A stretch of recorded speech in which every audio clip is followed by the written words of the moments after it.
किसी की बातों को ध्यान से सुनने के लिए मेरी तरह कान पर तिल होना जरूरी नहीं।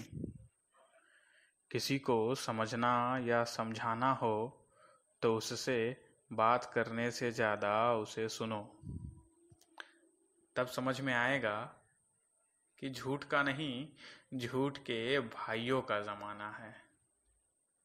अर्थात सच मिश्रित झूठ का मार्केट में अधिक ट्रेंड रहता है। अब मिलावट कहाँ नहीं, मिलावट की बात करूं तो यह लेख उसके उदाहरणों में ही समाप्त हो जाए। चूंकि कुछ चीज़ों में मिलावट आवश्यक हो जाता है, जैसे जेवरात, रासायनिक पदार्थ, कपड़े इत्यादि, परंतु हम भी इतने स्मार्ट हो गए हैं कि इसे T&C लगाकर सभी जगह अनिवार्य कर दिया है। यहाँ तक कि झूठ और सच में भी। संस्कृति, सत्कार, आचार विचार का तो अचार ही बनाकर खा गए। आज की सोसाइटी में उच्च पर वही बैठते हैं जो सच मिश्रित झूठ नहीं बल्कि झूठ मिश्रित सच बोल पाएं। लेकिन ये काफी कम दिखता है, पर जो कर पाते हैं उन्हें आप टीवी पर देख पाते हैं और अगल बगल भी मिल जाएंगे। थोड़ा सा ऊपर कर लीजिए, थोड़ा और ऊपर कर लीजिए, दिख ही जाएंगे। कहते हैं सच हृदय में निवास करता है और झूठ मस्तिष्क में। परंतु अभी हृदय का काम केवल रक्त को सुचारू रूप से दौड़ाना ही रह गया है।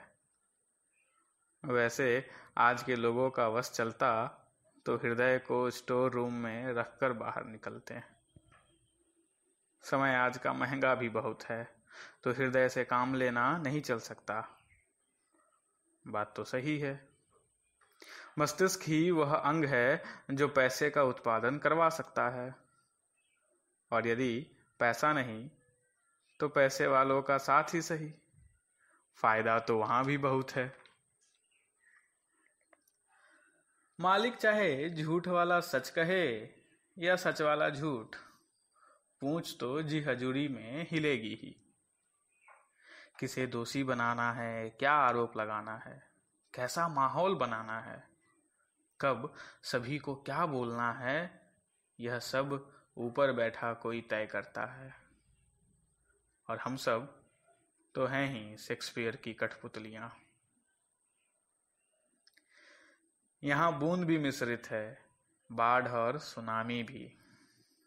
यहाँ बूंद भी मिश्रित है, बाढ़ और सुनामी भी, तो सागर अब नमक के बदले फायदा उगलेगा और घर घर पानी भी पहुंचेगा बिजली की रफ्तार से। नदियां कम पड़ेगी तो सड़कों को भी काम पर लगाया जाएगा।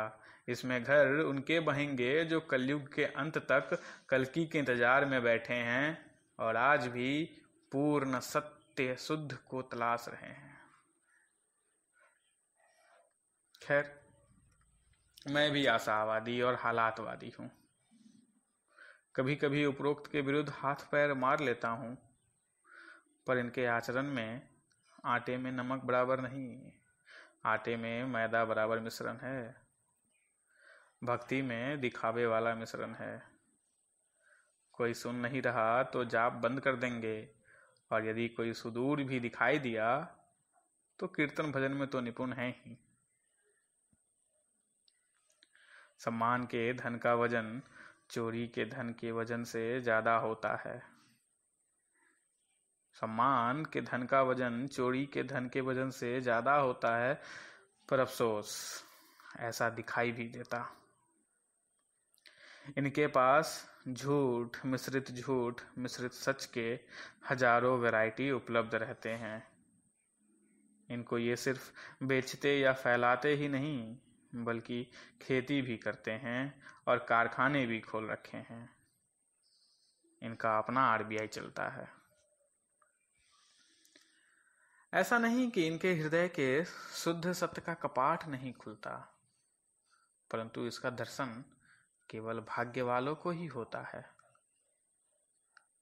अब आफत तो किसी की साली है नहीं जो अच्छी लगेगी, जब उनके अपनों पर नहीं, अपने परिवार पर भी नहीं, बल्कि जब स्वयं उन पर कोई आफत गिरती है, तब शिव शंकर के तांडव को धरती पर देखने का सौभाग्य मिलता है और आपस में सभी जॉम्बीज बन एक दूसरे का खून चूसने लगते हैं।